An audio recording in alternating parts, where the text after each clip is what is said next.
Hello everyone, welcome back again बेटा। तो आज हम डिस्कस करेंगे आपकी वर्कशीट नंबर 4। वर्कशीट नंबर 4 में हमने पढ़ना है ट्रायंगल। ट्रायंगल के कॉन्ग्रुएंसी रूल हमने पढ़ने हैं।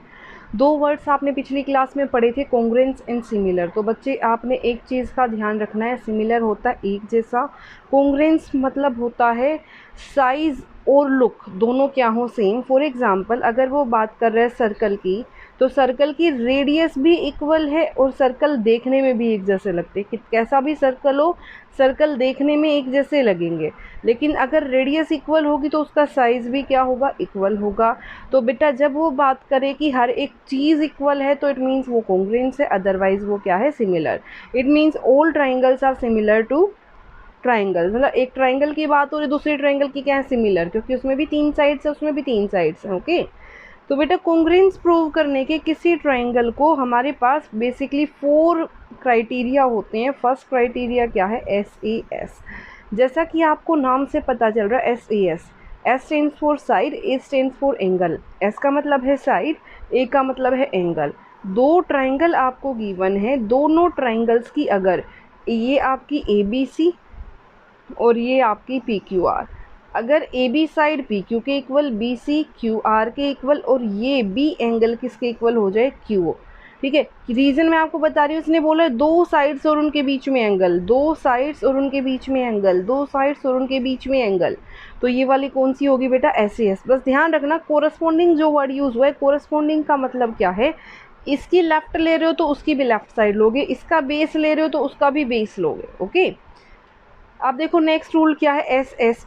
अगर किसी ट्राइंगल की किन्हीं दो ट्राइंगल के अंदर, दो ट्राइंगल को कॉन्ग्रुएंस कब बोलूँगी, अगर दो ट्राइंगल्स के अंदर तीनों की तीनों साइड्स इक्वल हो जाएंगी, ये 4, ये 4, ये 5, ये 5, ये 6, ये 6, तो बेटा ये कैसी होंगी हमारे पास, SS, क्योंकि साइड्स क्या हो गई, सारी की सारी इक्वल। तो इसको हम बोलेंगे साइड साइड साइड से क्या हो गई, कॉन्ग्रुएंस। एक और बात, all equilateral triangles are similar. जितनी भी इक्विलेटरल ट्राइंगल्स होती हैं वो सिमिलर होती है। आप ये नहीं कह सकते कि सारे के सारे ट्राइंगल सेम होंगे। ओके, सिर्फ सारे के सारे इक्वल जो ट्राइंगल्स होंगे, इक्विलेटरल जो ट्राइंगल्स होंगी वो क्या होंगी, सिमिलर। अब हमारे पास क्या है, ASA। ASA के अंदर क्या है, जैसा नाम से पता चल रहा है, दो ट्राइंगल्स हैं। सपोज ये वाला एंगल 60 है इसका और ये वाला एंगल इसका 60 है, ये वाला इसका 70 है, ये इसका भी 70 है, और इन्हीं के बीच वाली साइड दो एंगल इक्वल हो गए और उन्हीं के बीच वाली साइड अगर इक्वल हो जाए तो वो कौन सा क्राइटेरिया होगा, ASA।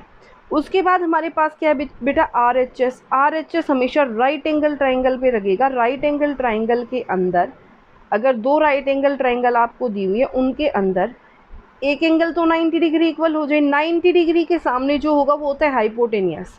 तो जो 90 डिग्री के सामने साइड है, मान लो ये भी 5 है, ये भी 5 है, दोनों क्या हो गए, इक्वल। और उसके अलावा कोई भी या तो परपेंडिकुलर इक्वल हो जाए या बेस इक्वल हो जाए, कोई भी इक्वल हो जाए, उसके लिए कोई कंडीशन नहीं है।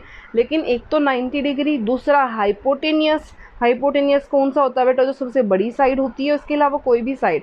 मान लो ये हमारे पास क्या 3 और ये मेरे पास क्या 3, ऐसी कुछ कंडीशन आपको दिखे कि एक राइट एंगल, उसका हाइपोटेनियस और उसके अलावा कोई भी साइड ट्रायंगल की क्या हो जाए, इक्वल, तो आप वहाँ कौन सा क्राइटेरिया लगाओगे, RHS। ओके, उसके बाद यहाँ पे देखो हमारे पास क्या है, mid point theorem. Mid point theorem क्या कहती है, E और F are mid points of side. अगर एक ट्राइंगल के दो साइड्स के मिड पॉइंट आपने लिए, ये आपकी ट्राइंगल है ABC, ठीक है, तो वो ये कह रहा है कि अगर मैंने इनकी दो साइड्स के मिड पॉइंट लिए, AB का मिड पॉइंट E लिया, AC का मिड पॉइंट F लिया और उनको ज्वाइन कर दिया, तो बेटा वो ये कह रहा है कि जो ये BC है ये EF के क्या आ जाएगी, पैरेलल।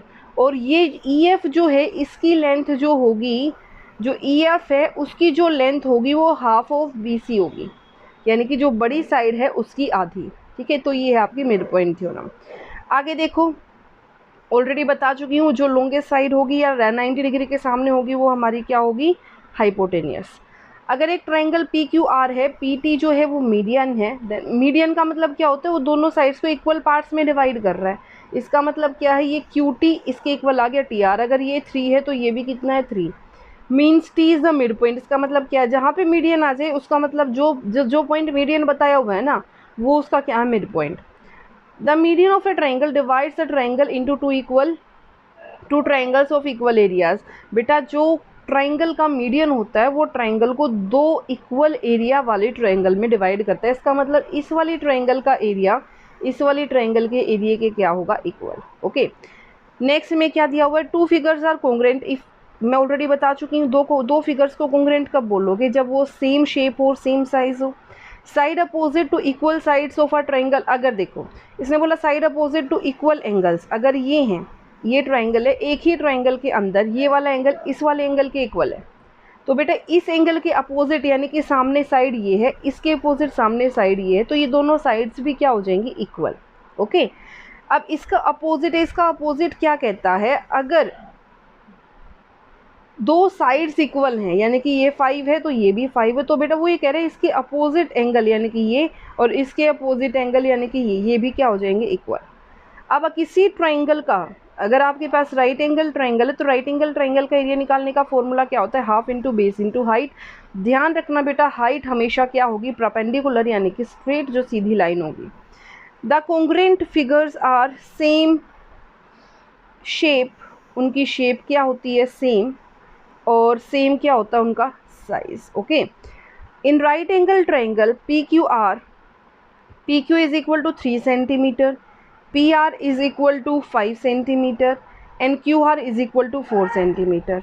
तो हमने क्या प्रूव करना है, that P Q square plus, अगर मैं इसके अंदर अगर आपकी फिगर बना रही हूँ, देखो ध्यान से, अगर मैंने यहाँ पे एक ट्राइंगल बनाई जिसमें है P Q R, P R सबसे बड़ा है ये 5, फिर क्या है कोई भी छोटा बड़ा यहाँ पे ही ले सकते हो। तो अब इसने बोला प्रूव करना है तो प्रूव कर दो, पी क्यू कितना है बेटा 3, तो 3 का स्क्वायर प्लस क्यू आर यानी कि 4 का स्क्वायर इक्वल होगा 5 के स्क्वायर के। ठीक है, तो यहाँ से देखो, यहाँ से बन गया 9, ये बन गया 16 और ये बन गया 25। 9 plus 16 25 is equal to 25, left is equal to right, hands proved. Okay, next देखो, in the given figure E is the mid point, E already mid point है एक्स वाई का, और उसने कंडीशन दी है that E F is parallel to Y Z and if X Z is equal to 7, और उसने condition दी है एक्स जेड आपका क्या है 7, तो we have to find the value of X F. तो बेटा आपने ध्यान रखना, अगर ये पैरेलल है तो इसका मतलब ये इसका क्या है, मिड पॉइंट, और ये मिड पॉइंट है, ये पूरा क्या है 7, तो बेटा एक्स एफ क्या होगा, एक्स एफ होगा half of x z mid point theorem से। ठीक है, तो यहाँ पे क्या आ जाएगा, x f is equal to 7/2, it means 3.5। Okay, अब उसने बोला डिफाइन मीडियन। ठीक है, a line segment which divides the opposite side into 2 equal parts. ठीक है, a line drawn from a vertex of a triangle,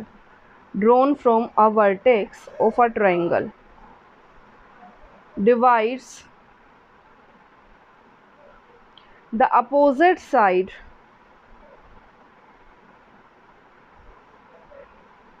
into 2 equal parts। इसके ऊपर लिख रही हूँ यहाँ पे, into 2 equal parts is called median। Okay, उसको क्या बोलते हैं, मीडियन। क्लियर? तो बेटा ये थी आपकी worksheet number 4। I hope it is clear to you and if you like it then please share and subscribe. Thank you so much.